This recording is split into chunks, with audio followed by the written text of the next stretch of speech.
Chers amis, bonsoir. Je suis très heureuse de vous retrouver ce soir pour ce 4e jour de conférence qui a pour titre De la crise à la vie. J'espère que vous allez bien. Ce soir, je suis accompagnée de Léonie. Bonsoir Léonie, comment vas-tu? Bonsoir Kathleen, ça va bien, merci. Bonsoir à vous tous aussi qui nous écoutez ce soir. Peut-être que c'est la première fois que vous êtes parmi nous, ou peut-être pas, peut-être que vous étiez déjà là les jours d'avant. Mais dans tous les cas, bienvenue et sentez-vous à l'aise. Et j'espère que vous êtes aussi contents que nous d'être là ce soir. Comment ça va toi Kathleen? Je vais très bien et j'espère que c'est aussi le cas pour nos chers amis qui nous suivent ce soir. Je vous souhaite en tout cas une bienvenue à vous tous qui nous suivez via les réseaux, c'est-à-dire via Zoom, via YouTube, via le téléphone. Soyez les bienvenus, on est vraiment content de vous retrouver ce soir pour cette série de conférences. Pour bien commencer cette soirée, nous vous invitons à élever votre voix pour notre Seigneur et à chanter avec nous le chant-thème de la semaine.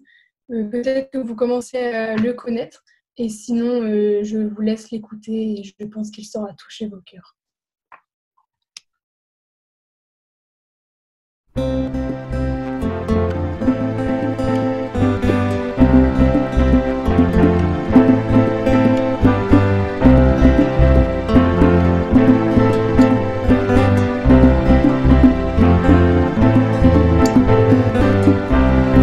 Je me réjouis dans le nom du Seigneur. Je me confie dans le nom du Seigneur. Je lève les mains dans le nom du Seigneur. Je danse de joie dans le nom du Seigneur. Je célébrerai le nom de celui que mon cœur aime. Oui, je bénirai le nom de mon Sauveur.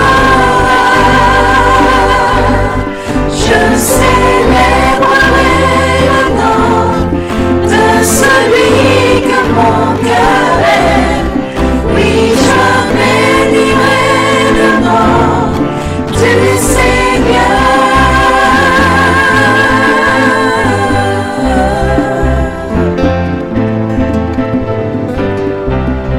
Je me réjouis dans le nom du Seigneur. Je me confie dans le nom du Seigneur.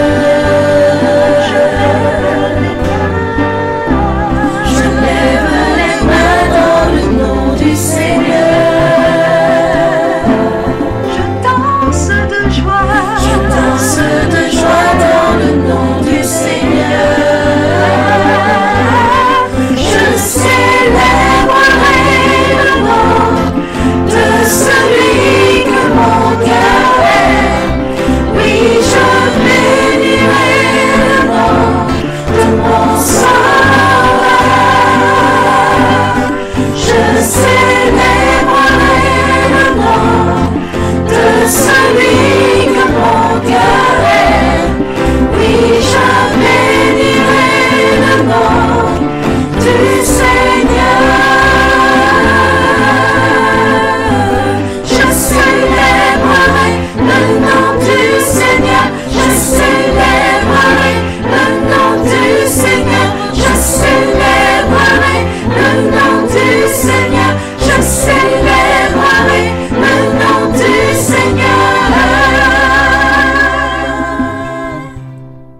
Je célébrerai le nom du Seigneur toute ma vie. Amen. J'aime beaucoup ce chant-thème, vraiment, on sent vraiment la joie des personnes qui ont contribué à ce chant-thème et vraiment bravo à toutes ces personnes qui ont participé à cette vidéo, elle est vraiment, vraiment bien. Alors, pour poursuivre le programme, je vous propose de passer un moment de prière avec Charles Troiguira. Donc Charles, c'est à toi pour nous conduire dans ce moment de prière. Prions ensemble. Éternel Dieu notre Père céleste, Tu es un Dieu d'amour, un Dieu miséricordieux et un Dieu qui enseigne ses enfants. Seigneur, nous te remercions pour cette occasion que tu nous donnes pour plonger nos regards encore dans ta parole sous la direction de ton serviteur, le pasteur Aniel Barbe. Nous voulons t'inviter, Seigneur, pour être au milieu de nous et de diriger toutes choses. Bénis, Seigneur, l'orateur qui va présenter ta parole. Donne-lui la force, donne-lui, Seigneur, la sagesse. Sois avec les auditeurs aussi, qui sont sur Zoom, qui sont sur YouTube. Que, Seigneur, ta parole puisse nous édifier à jamais. Donne-nous, Seigneur, le cœur qui est prêt à être transformé pour suivre les principes que nous allons avoir dans cette parole, Seigneur. Merci d'être notre guide, notre enseignant, et que ton nom soit glorifié. Au nom de Jésus, nous t'en prions. Amen. Nous allons maintenant passer à notre moment de réflexion quotidien autour du thème de la crise à la vie qui nous accompagne depuis le début de la semaine et jusqu'à la fin de cette semaine. Et comme tous les soirs, il est important de se plonger dans la parole de Dieu, la Bible, et qui est aussi notre référence. Donc je laisse la parole à Jedidja. Bonsoir, le texte de base se trouve dans Ézéchiaste 9 au verset 10, où il est dit « Utilise ta force à réaliser tout ce qui se présente à toi. En effet, on ne peut pas agir ni juger. Il n'y a ni savoir ni sagesse là où sont les morts que tu iras rejoindre. »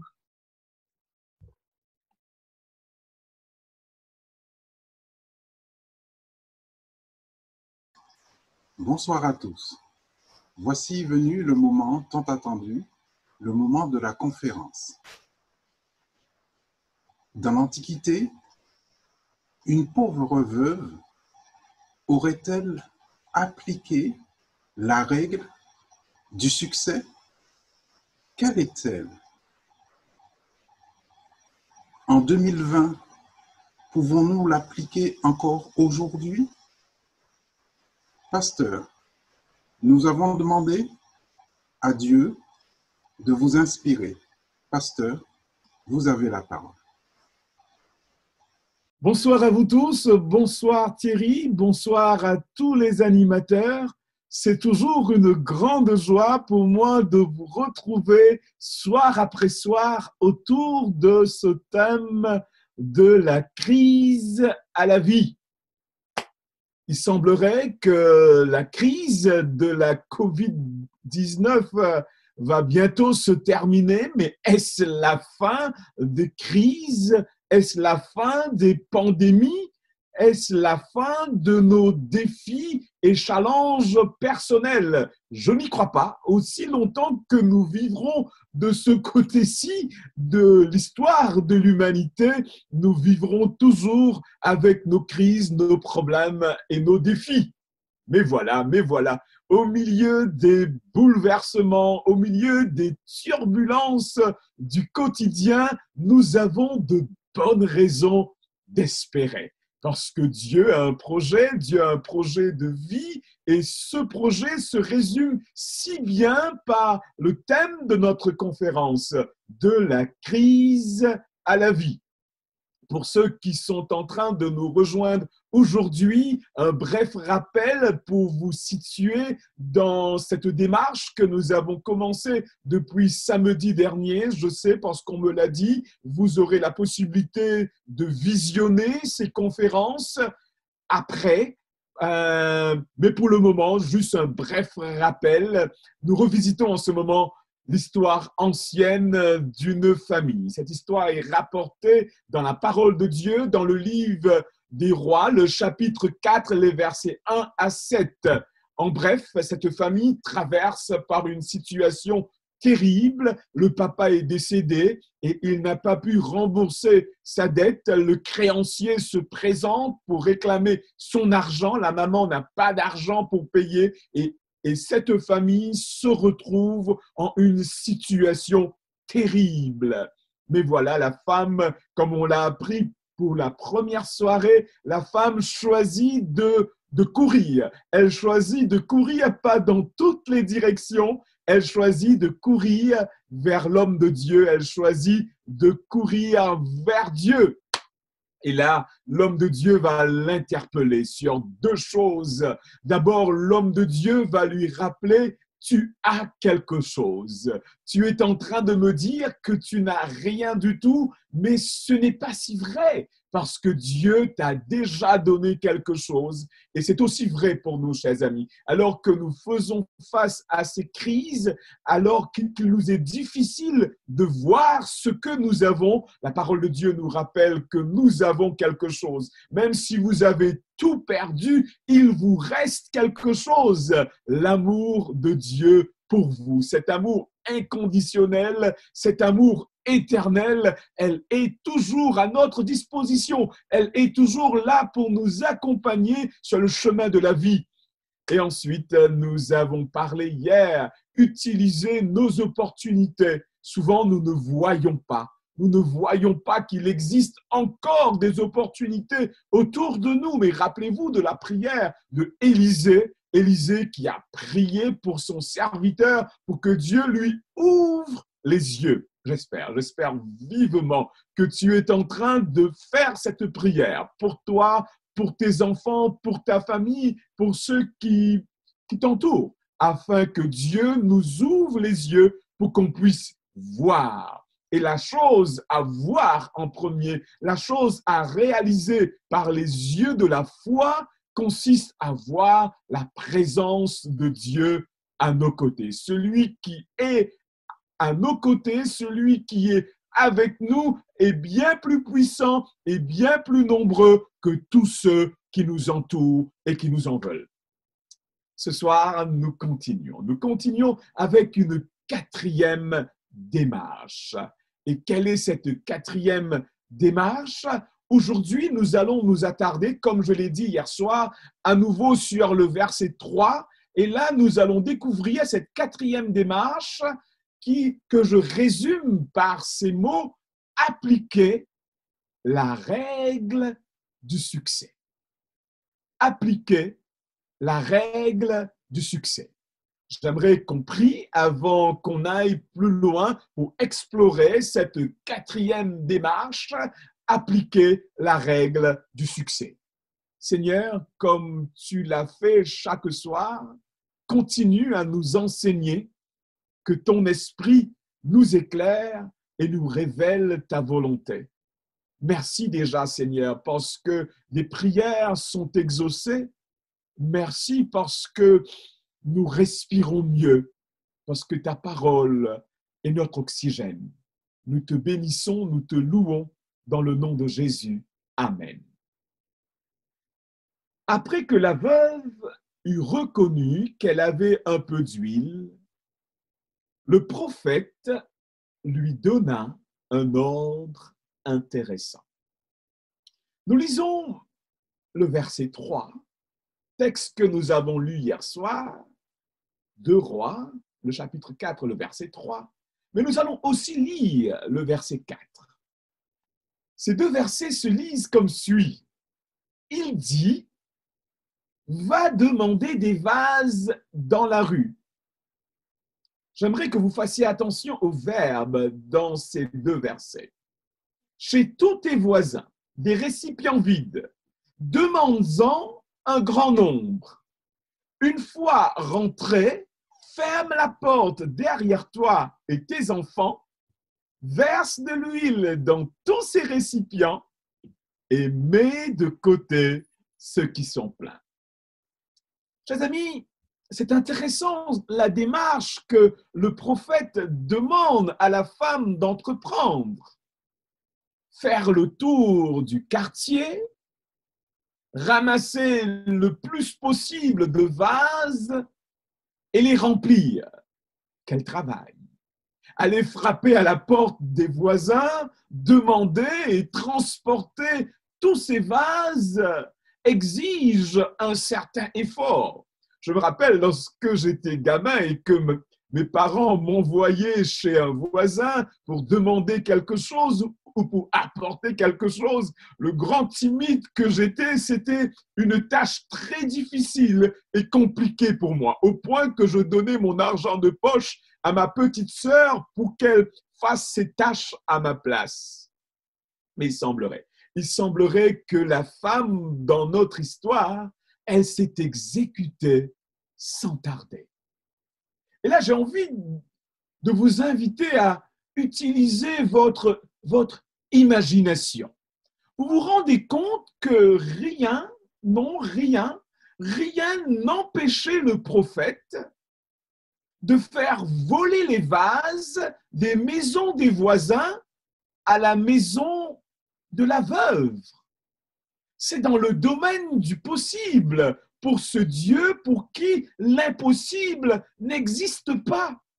Pour ce Dieu tout-puissant, faire voler les vases des voisins vers la maison de la veuve, c'était tout à fait réalisable. Mais l'histoire nous dit, il ne l'a pas fait.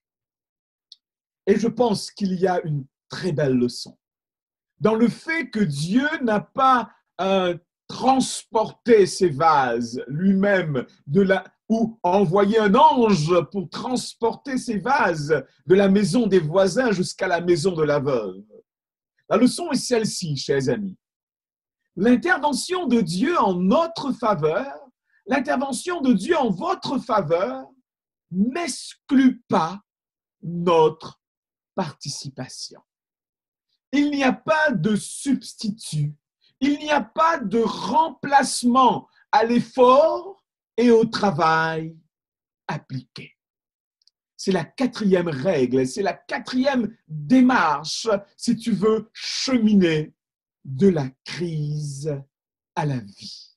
Et cette règle, comme je l'ai dit au départ, consiste à appliquer la règle du succès.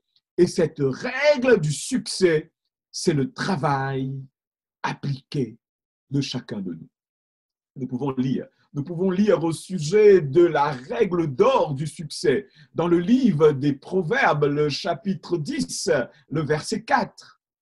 Celui qui agit avec nonchalance s'appauvrit, mais la main des personnes actives est source de richesse. J'ai envie de dire que cette règle du succès ne s'applique pas uniquement pour le non-croyant, mais qu'il s'agit là d'une règle universelle. Celui qui agit avec nonchalance s'appauvrit et celui qui est appliqué s'enrichit. C'est un plaidoyer. C'est un plaidoyer pour que le croyant que je suis, le croyant que nous sommes, adopte une éthique du travail. Nous lisons dans 2 Corinthiens, le chapitre 9, le verset 6. Sachez-le, celui qui sème peu, moissonnera peu. Et celui qui sème abondamment, moissonnera abondamment.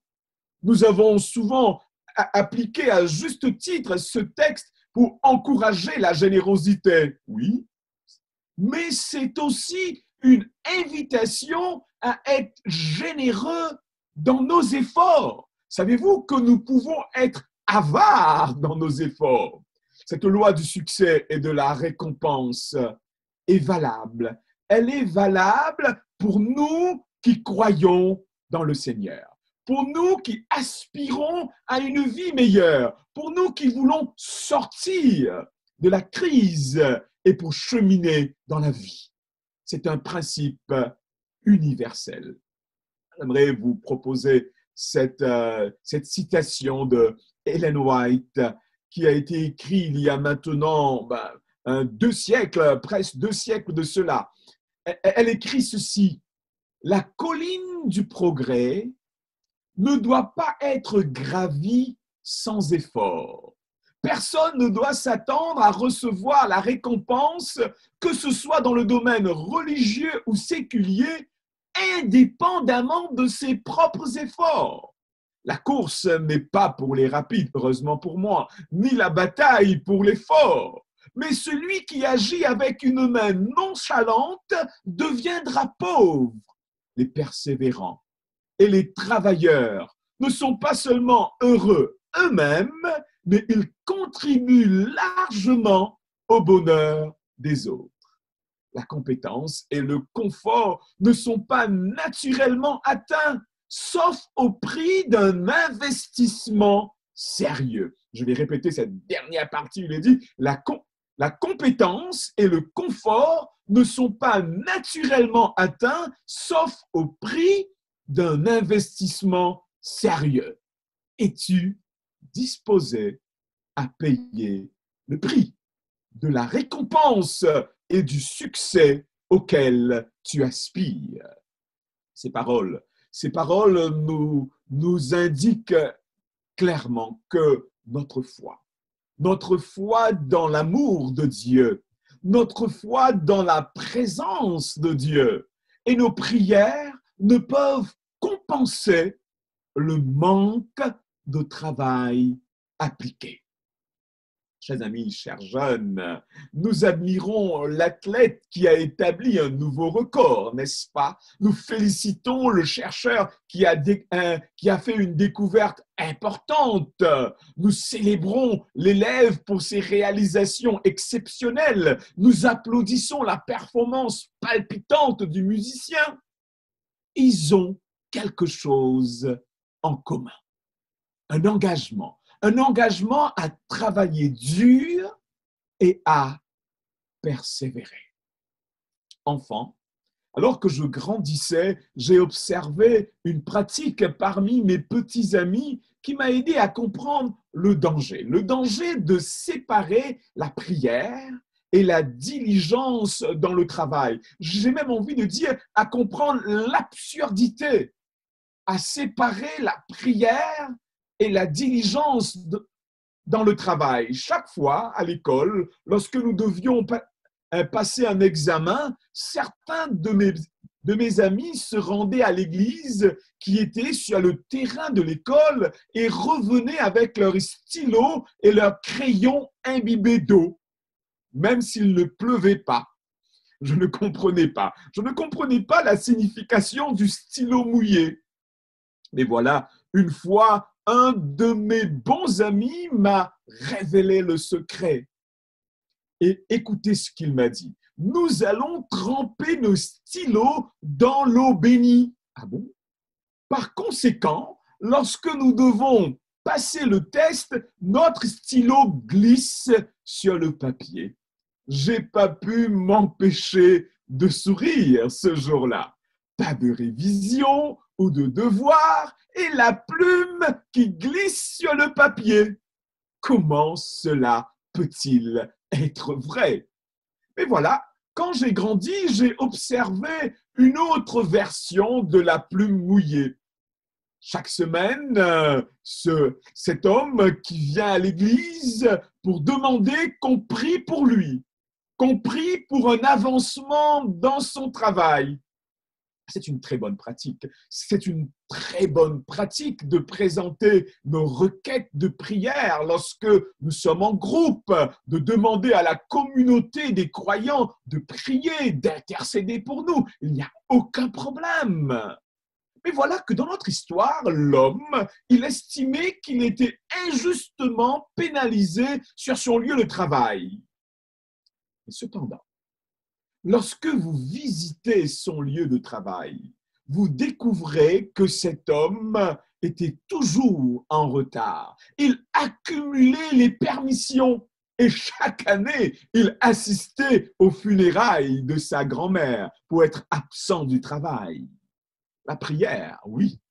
La prière pastorale, la prière la plus fervente ne peut remplacer un travail régulier.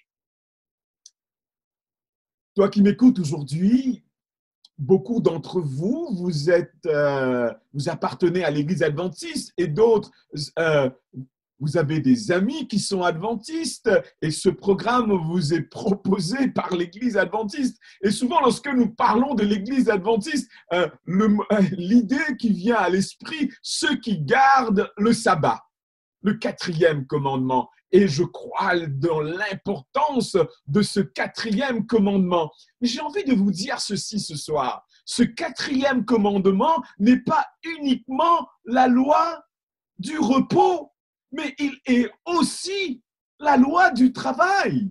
Rappelons-nous de ce texte qui se trouve dans l'Exode, le livre de l'Exode, le chapitre 20, le verset 8 et suivant. Souviens-toi du jour du repos, un jour saint, un jour que Dieu a mis à part. Mais ce commandement ne s'arrête pas là. Ce commandement n'est pas uniquement la loi du repos, une invitation à mettre un jour à part. Non, chers amis, la loi continue, ce commandement continue et nous dit ceci. Pendant 6 jours, tu travailleras et tu feras tout ce que tu dois faire. C'est une invitation à l'action. C'est une invitation à agir. Mais le 7e jour est le jour du repos de l'Éternel ton Dieu. Tu ne feras aucun travail, ni toi, ni ton fils, ni ta fille, ni ton esclave, ni ta servante, ni ton bétail, ni l'étranger qui habite chez toi.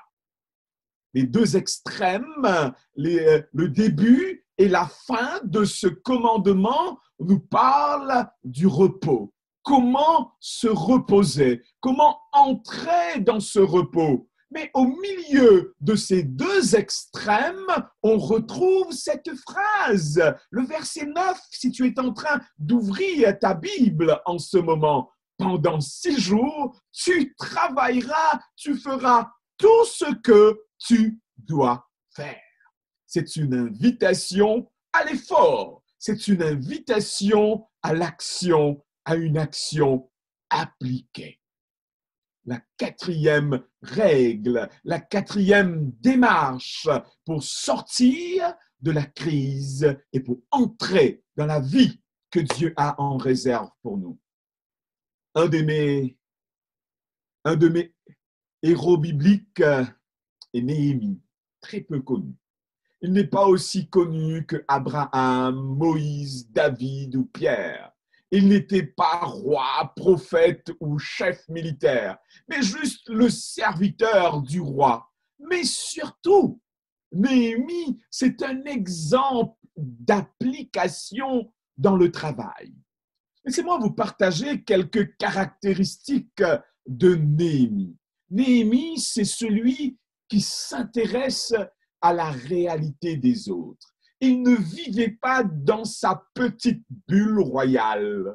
Néhémie était affecté lorsqu'il a reçu le rapport sur l'état des murs de Jérusalem et la condition de vie des habitants.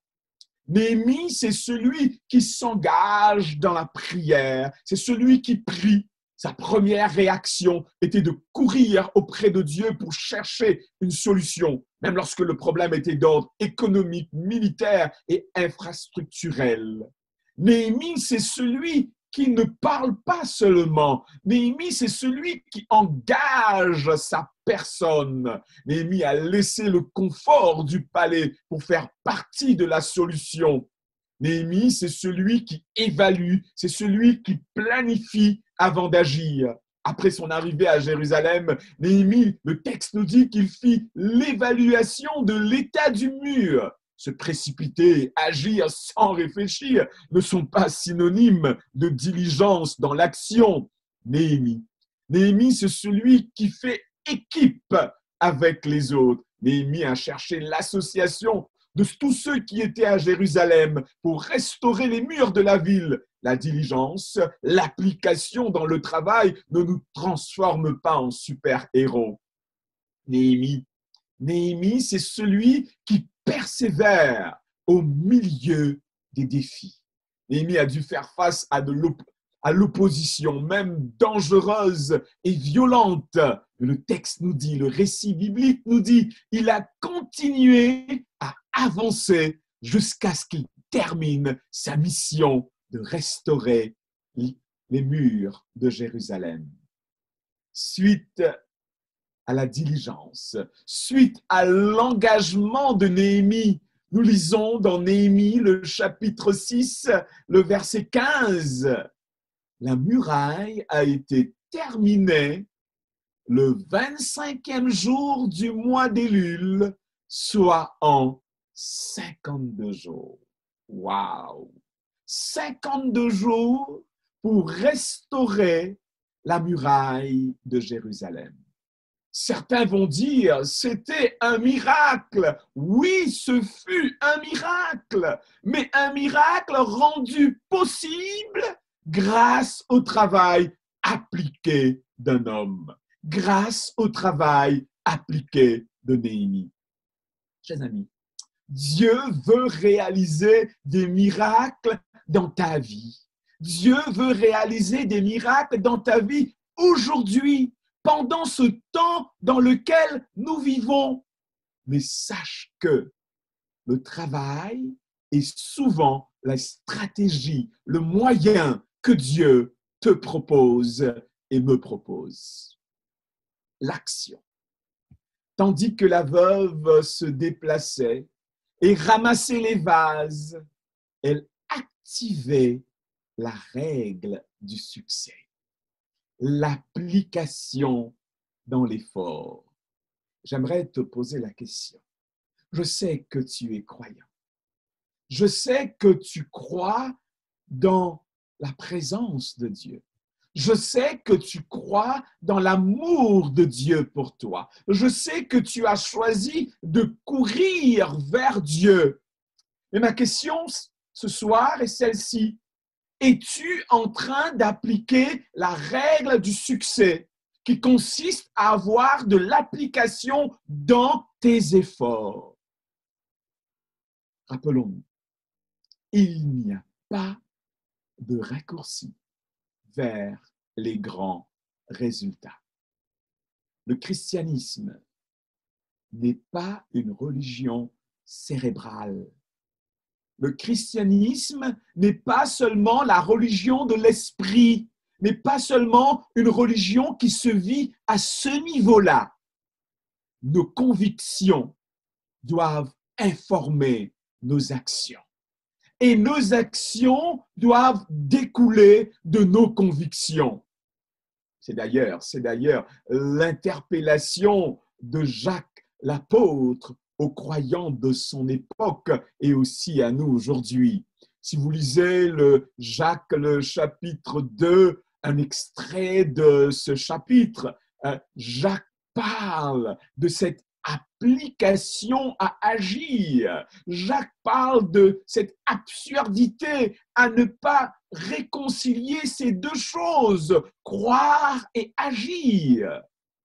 Écoutons quelques phrases empruntées de la plume de Jacques, le verset 14 qui nous dit ceci: « Mes frères et sœurs, que sert-il à quelqu'un de dire qu'il a la foi s'il n'a pas les œuvres? Que sert-il à quelqu'un de croire que Dieu accueille, que Dieu aime, que Dieu est présent s'il n'a pas les œuvres, s'il ne choisit pas d'agir, s'il ne choisit pas de se mettre en action? Cette foi peut-elle le sauver? Nous connaissons la réponse à cette question rhétorique de Jacques. Jacques est en train de dire, cela ne sert à rien. En absence d'action, nous ne pouvons espérer quelque chose de bon.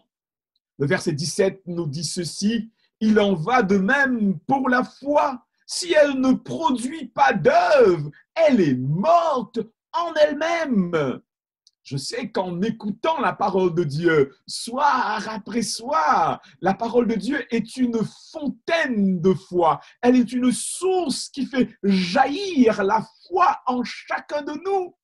Mais ce soir, nous sommes en train de dire, la foi est certes le point de départ, mais si tu veux remporter la course, il faut la courir.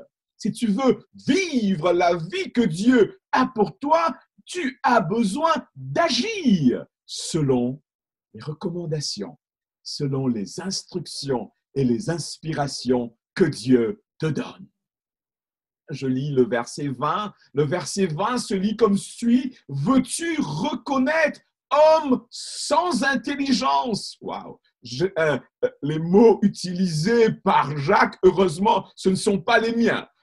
C'est Jacques qui le dit, sous l'inspiration de l'Esprit. « Veux-tu reconnaître homme sans intelligence, homme bête et stupide, que la foi sans les œuvres est morte. »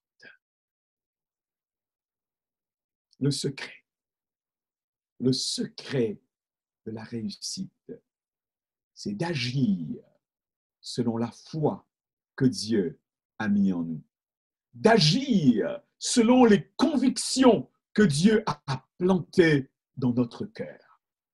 Cela est vrai pour le domaine séculier de la vie.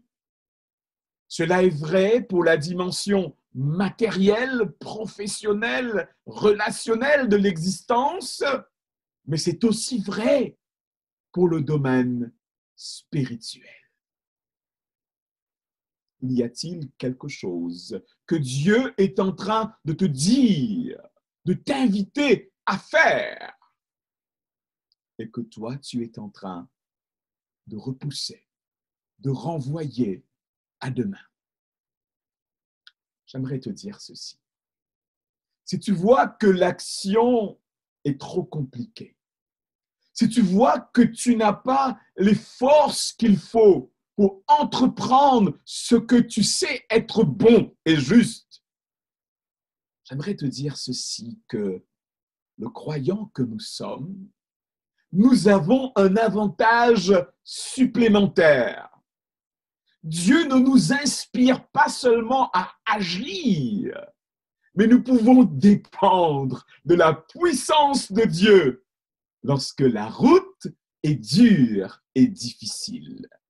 J'aimerais te lire ces mots, ces quelques mots de l'apôtre Paul, et c'est là que je vais terminer aujourd'hui. Je peux tout par celui qui me fortifie. Le chrétien n'a pas besoin de s'isoler dans l'inaction. Le chrétien peut être un chrétien actif. Le croyant peut être quelqu'un qui produit des résultats concrets et tangibles. Parce que nous pouvons tout par celui qui nous fortifie.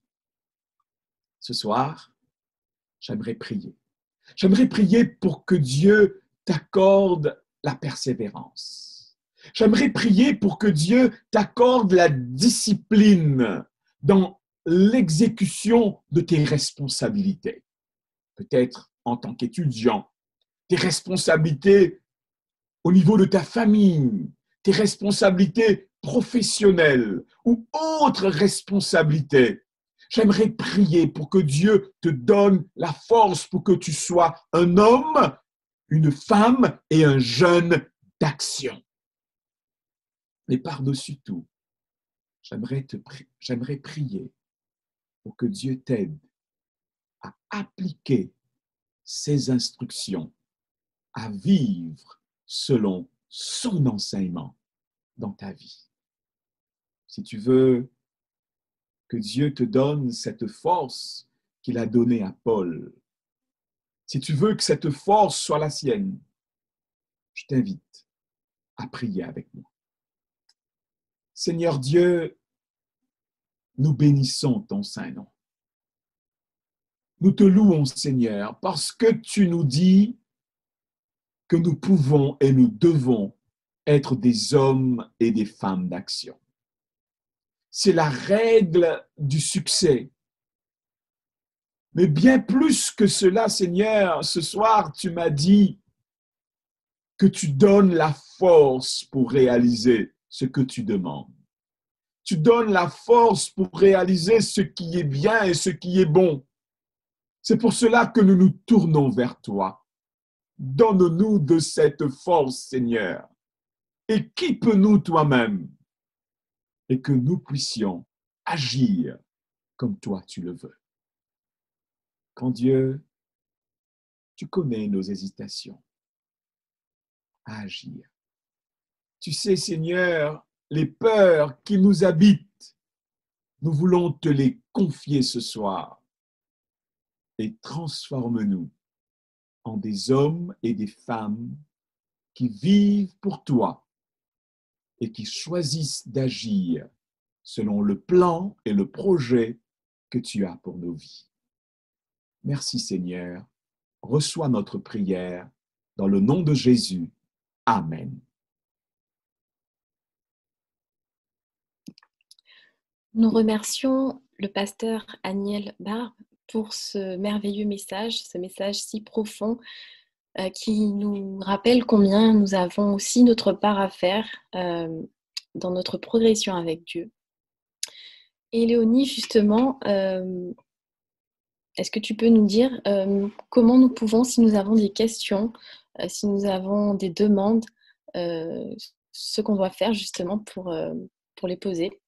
Oui, alors si vous avez des questions, des demandes ou des prières à demander à faire pour vous ou pour vos proches, ou tout simplement si vous voulez échanger sur ce que vous avez entendu aussi, je vous invite à envoyer un mail à l'adresse qui doit s'afficher normalement à l'écran, qui est jesus.espérance2021@gmail.com. Et notre pasteur vous répondra avec plaisir, donc n'hésitez pas à envoyer un mail. Donc effectivement, n'hésitez pas, quelle que soit la question que vous avez, ou même un sujet de prière, effectivement, n'hésitez pas à nous envoyer par mail vos requêtes. Demain, nous aborderons, toujours dans ce thème central de la crise à la vie, nous aborderons un nouveau titre qui sera « Croire au bon plan de Dieu pour notre vie ».